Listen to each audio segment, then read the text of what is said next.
Well, hello there. It's very late at night, approximately 3 o'clock in the morning. I spent all day and a little bit of yesterday testing this laptop here. This is the brand new 2024 Lenovo Thinkpad E16 Gen 2.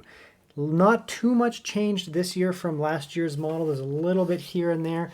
Not too much changed from last year. You can see here that it is a ThinkPad through and through. ThinkPad styling, track point nib, ThinkPad keyboard.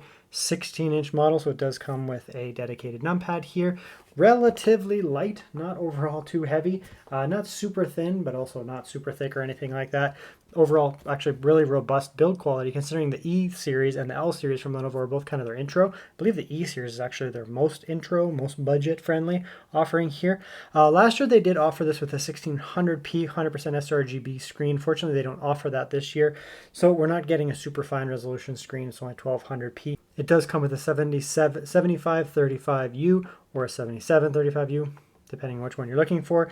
This model here, right here, is the Ryzen 5, and it's the AMD model. You can get Intel. The Intel model actually does come with Core Ultra, which is really interesting because the Core Ultra would actually be more powerful than this as well, because you're actually stepping up to this year's CPU, whereas this is last year's CPU. Still very capable though. You do still get the 680 or 660M graphics with the CPU, with this option here. So it is still a very, very capable machine. This laptop is going to appeal for people who are looking for a very budget-friendly offering. Need to have a 16-inch screen, need to have good battery life, generally good performance, overall good reliability. There are some improvements to be seen inside of this laptop this year that I'm actually very happy to see. So let's jump into this review and see if this laptop is right for you. Okay, and here it is, 16-inch. Very similar to the L16 and the E16 from last year. That's just the way they are. Kind of a different material than some of their, most upper premium P16S T16, but still very nice. Right, so that's a nice feeling lid there. Bottom feels nice as well. I wouldn't call them thin, wouldn't call them thick. Kind of in the middle. It's a ThinkPad. ThinkPads tend to be kind of middling in terms of size. That's just the way that they are. Nice, clean, sleek package there. Same on the inside, typical ThinkPad. Very nice. Going to be a fingerprint magnet, but they're easy to wipe down. So it is what it is. Yep. Basically, you get a black ThinkPad, you're going to get fingerprints. That's just the way that they are. You can use just like a dry cloth. Typically, you can remove most of it. You can see that there. But of course, if you just have a little spray, just anything, honestly, just like water, it'll take them off. So you are going to be, black ThinkPads are prone to fingerprints. It's just the way they are. They always kind of have been. Right? You just give them a wipe down and the fingerprint's gone. But if you are driven mad by fingerprints, that's just something to be aware of. Right? Quick wipe down and it's gone. Right? Well, I missed a spot, but other than that, it's fine. Yeah, so let's just have a check at the weight here. One of the advantages of these is they do have a plastic material. Pretty rugged plastic material, realistically, and it keeps the weight down a bit. So this is a pretty big 16-inch laptop, but not super heavy, I would assume. Yeah, 1,788 grams, tiny little charger, so not adding much there. 2,050, so very good. Port selection, pretty decent on this. You can see here it's a 16-inch laptop, so you'd assume that there's going to be pretty good ports. 2 USB-C, which is also used for power. That's a USB-A with always on, meaning you can charge a phone or something off of it, even if the device is asleep. HDMI out, headphone, microphone combo jack. Right side, you get another USB-A, RJ45 Ethernet, and a Kensington lock slot. So you get 2 USB-A, 2 USB-C. Okay, and there's a look at the inside of the laptop here. You can see in here, these things are somewhat customizable. Like you can get them with fingerprint scanners, you can get them without. It depends on how you want to spec them out. Traditional ThinkPad inside here, all black matte. They have some slightly different ThinkPad designs are a little bit different here and there. This one here is like the L series, and the E series have a very similar chassis. Traditional touchpad, traditional track point nib with the buttons there.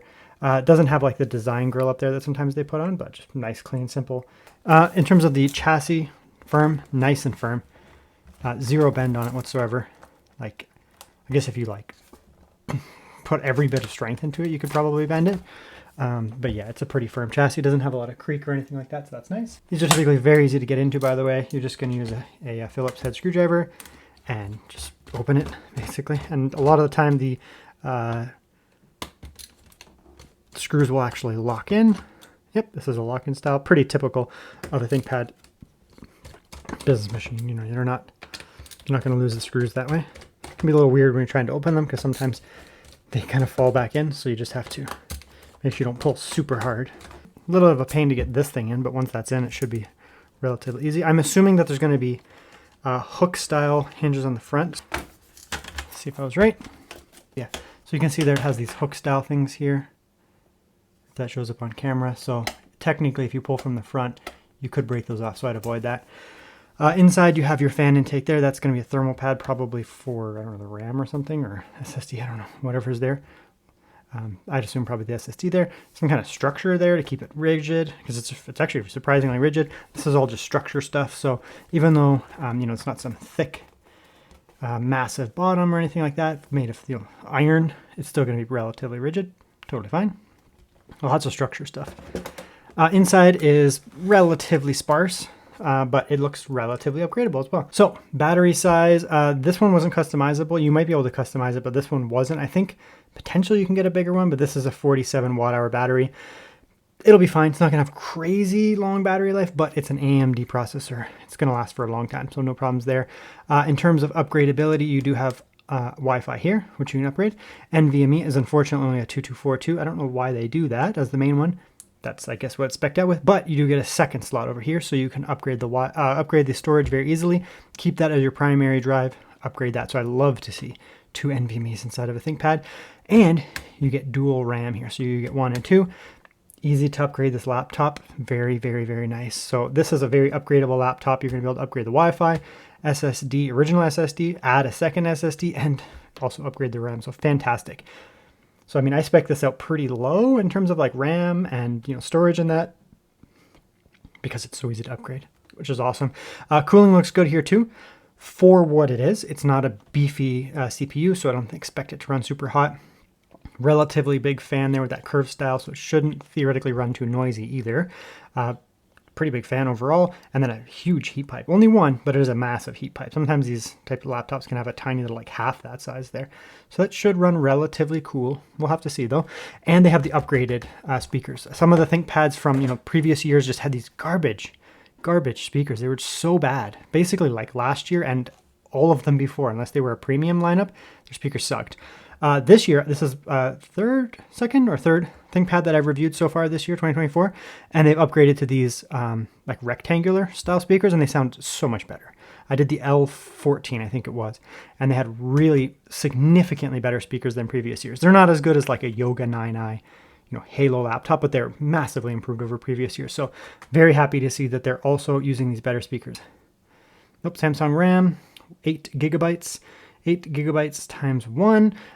For the purpose of this video, I'm going to slap in another stick though. Second stick of 8 gigabytes of RAM. So we're going to pop that in there. 16, easy to upgrade. That's one of the advantages of these here. You can buy your own RAM. I knew that I had RAM on hand, either SK Hynix or Samsung. I have both. So there's really no point in me, you know, buying it from Lenovo because I already have some from Lenovo. So you can't really expect much more realistically. It looks actually quite good, all things considered. Okay, so let's have a look at the keyboard here. Traditional ThinkPad keyboard with the flipped function and control there. Some don't, some do these days. That's fine. It's a low profile style keycap. You can see that there. They're not high profile, but they're making different options here, but it's still a traditional ThinkPad keyboard. So you're gonna get a ton of travel. Listen to that angry beep there. Lots of travel there, very nice. So let's give a quick type here. Of course, these are the 16-inch models. The P1 16-inch doesn't have a numpad, the ThinkPad P1. I believe all the other 16 inches have it, so it just depends what you want. So this model here does have backlighting. You might be able to build it without. Some Lenovo builders let you, some don't. This was like a pre-made one, I didn't customize it. So there's 3 levels, there's 1, 2, 3.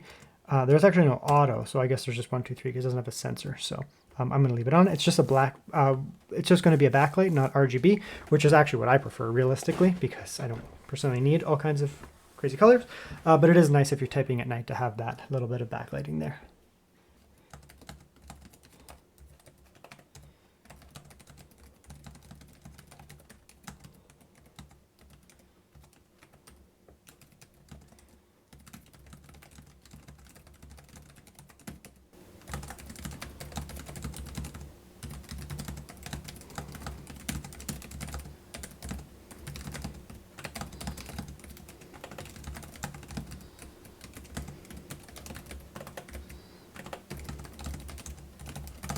Yeah, I mean, it's a ThinkPad keyboard, so it's going to be one of the best that you can use on the market.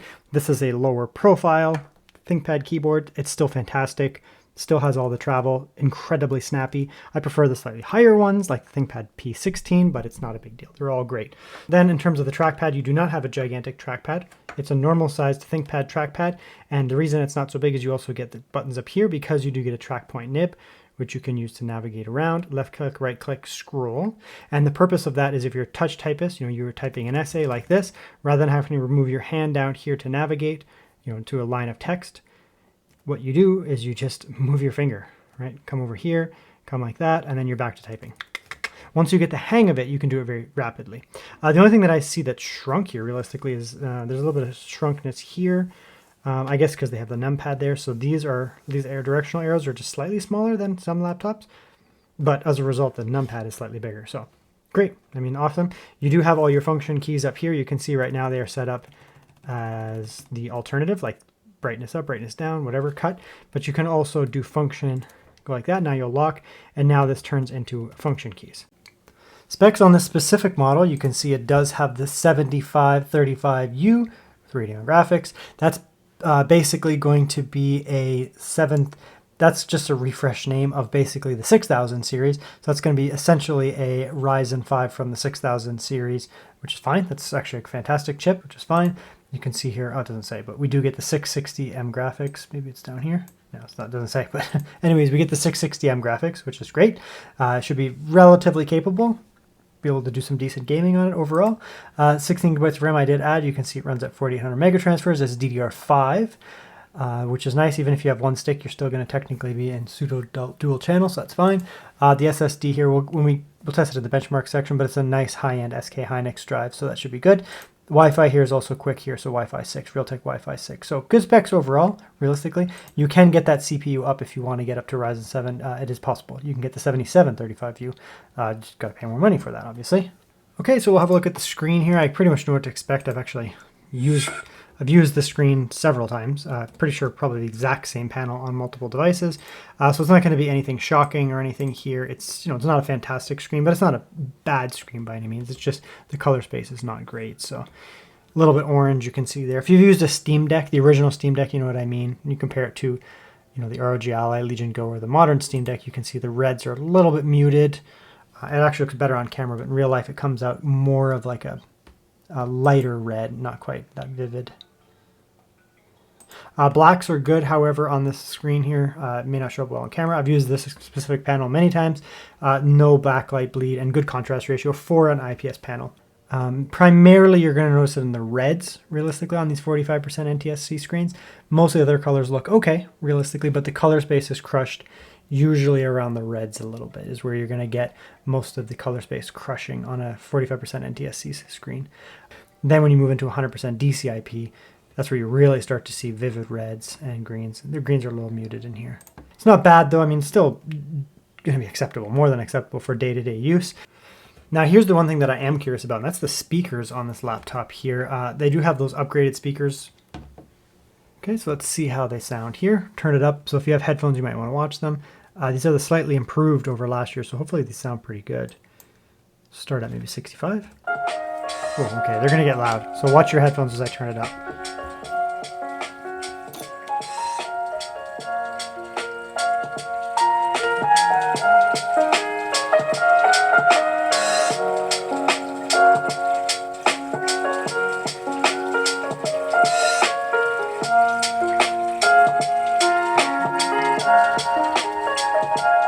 Okay, so they're hugely improved from last year. We'll start with that. Basically, most of the 2023 ThinkPads, other than the super high-end stuff, are actually worse than this. These are actually very respectable speakers for a laptop of this price range. They're not going to beat out the highest-end ThinkPads like the P16, P1. They're not going to beat out the high-end Yogas, the Yoga 9i. The Slim 7, these type speakers that are significantly better from Lenovo. They're not going to be in the same realm as that, but they are very respectable. They're actually good. I consider them good for like a business kind of productivity machine. A lot of the time, ThinkPads, Dell, what are they called? The business Dell machines, business HP machines, the lower end Asus stuff. they don't sound good. They just don't sound good. They're tinny, they sound hollow, they're quiet, they have zero bass. This is not that. They have actually a decent amount of low-end bass. Not tons, but actually it's there. It actually is there, surprisingly. Lots of mid-range. The highs are actually a little bit too high, I would say. So I'd actually go into, FX Sound or whatever and tweak that slightly. So let's come in here and see what we can do with this, that Lenovo Vantage audio track. See if we can just improve it slightly here. But overall, I'm pretty happy with just the default of these speakers. So we'll come in here, we'll just replay that. Just watch your headphones. I just want to see if there's a way to make it a little better because the high is a little high. Almost hurts my ear slightly, so we'll try that again.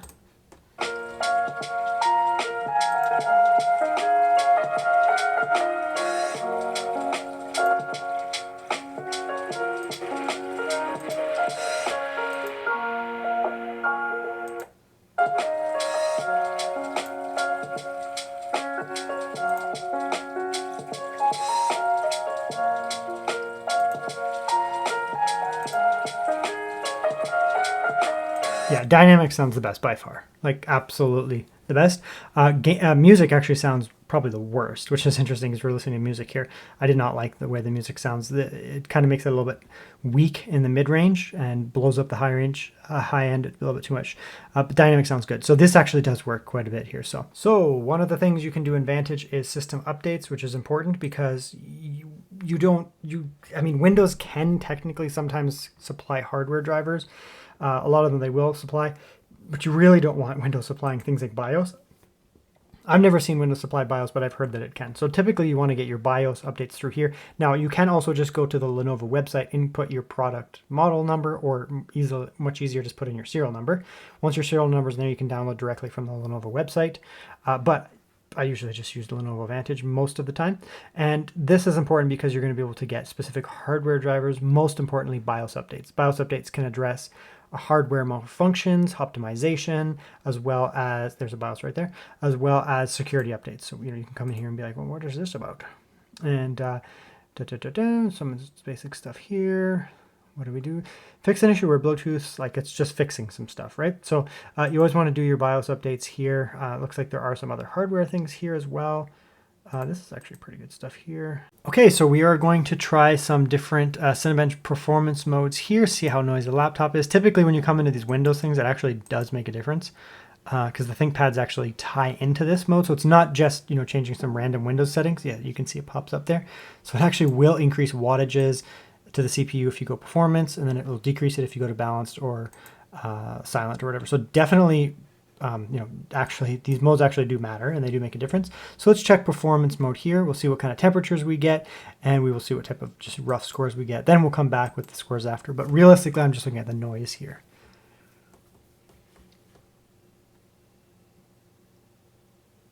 So this is performance mode.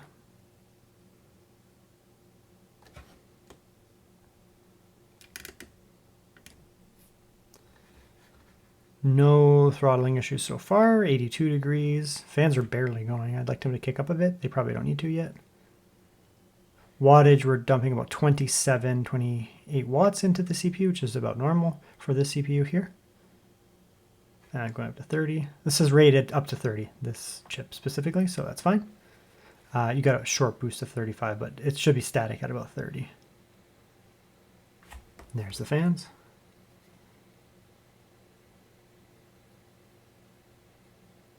So incredibly quiet laptop. It's a pretty big fan, the diameter of the fan. Larger fans are going to theoretically produce less turbulence and noise than a couple smaller fans or one small fan. They don't have to spin as fast. So that fairly large fan there and that pretty thick heat pipe are actually keeping it cool. There's zero throttling even under full load, and it's very quiet. Like 34 is not much above my noise floor. Absolutely no coil whine, whininess, pitchiness, anything like that. So that's good. We'll just come back here. We're not going to get the scores yet. What the scores after. Let's go back to balanced here.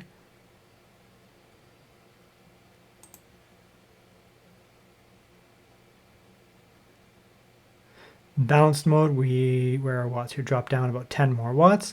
Temperature's coming down slightly.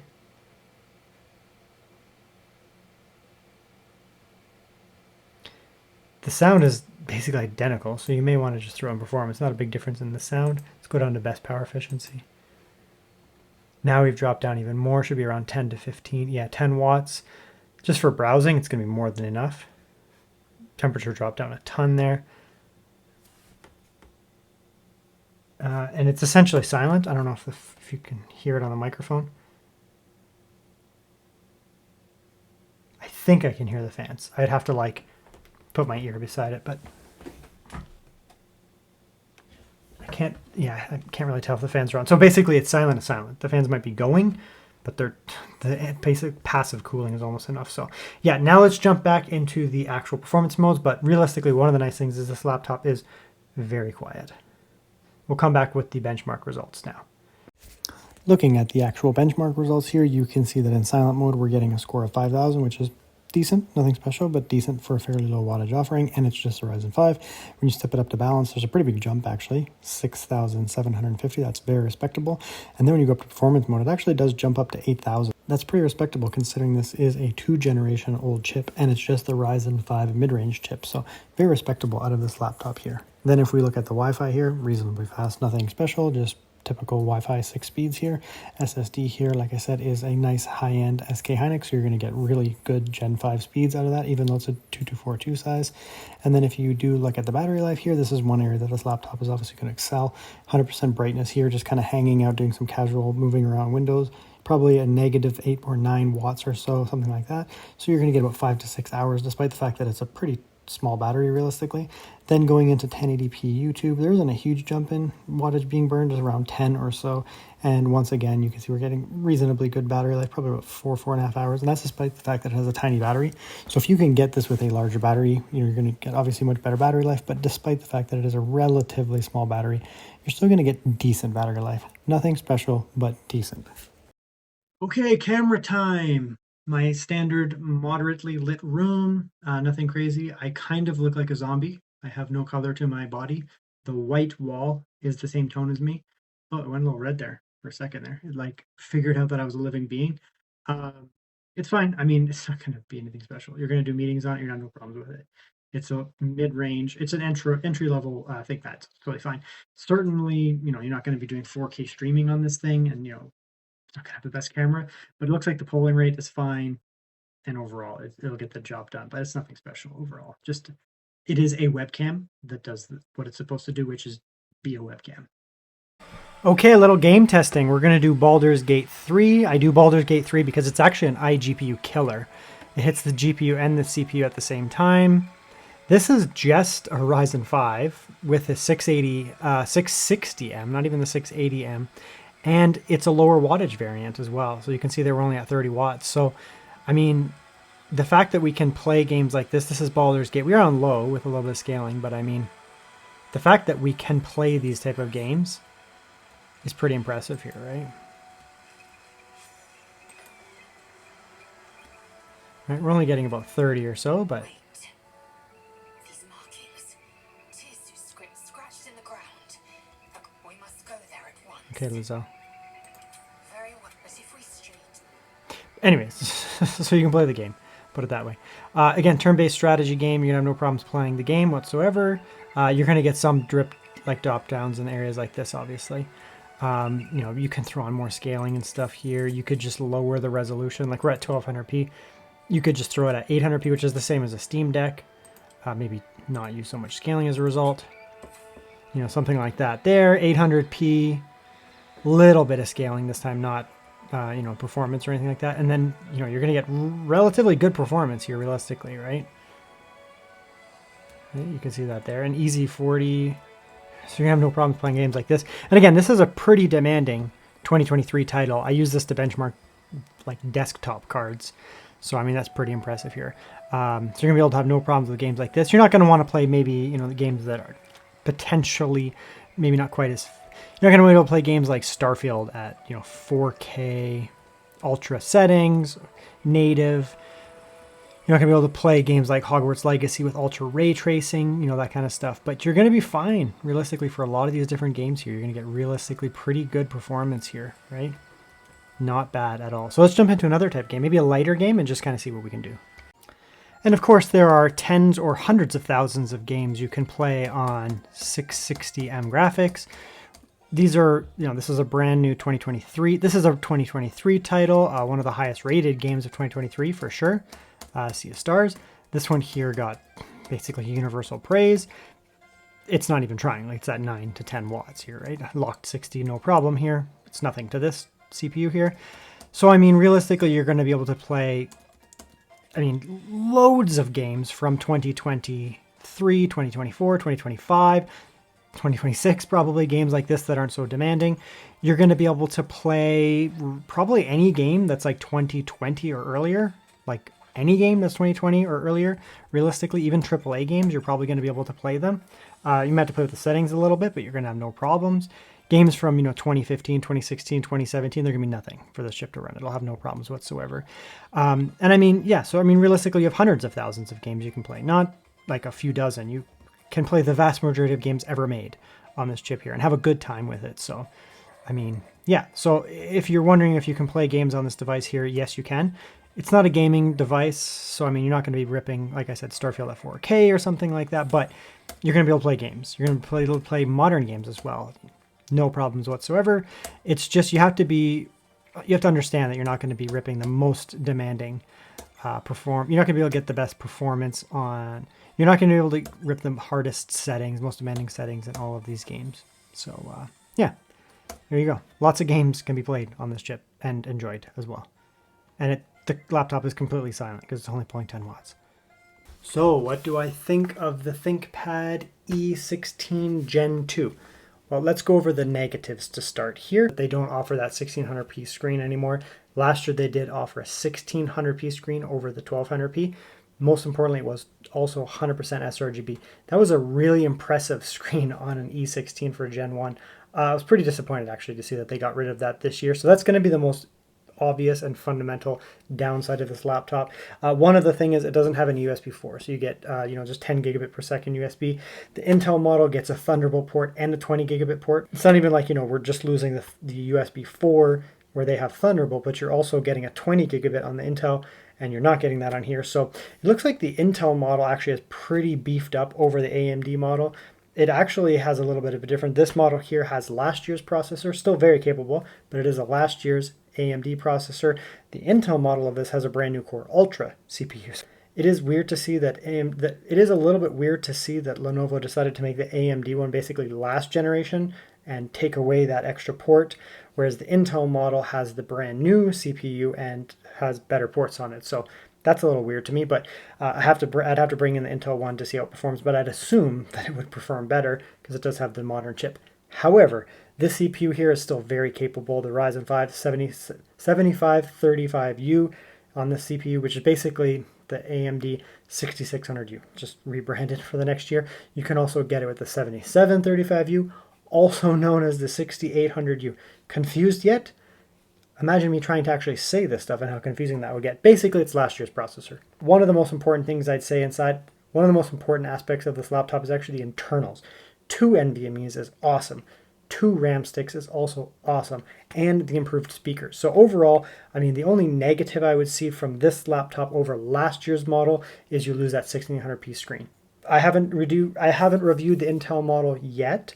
I'm going to try to bring it in at some point. But if you're looking between the two of them, often you'll watch my channel. I do often prefer AMD processors. I go towards them usually due to battery life, better heat, and also better iGPU. However, in this case, the Intel model is going to have the modern chip. So it's actually going to have a better iGPU and a more powerful CPU as well. So if you can get them for around the same price, Intel and AMD, I would actually probably recommend going towards the Intel model. Again, I haven't tested it yet, but I have tons of experience with that chip and also now with this laptop. So if you just took the chip out here from AMD, put in the Core Ultra is a better chip. Great laptop here. If you're looking for a budget-friendly option, this may be one to pick up.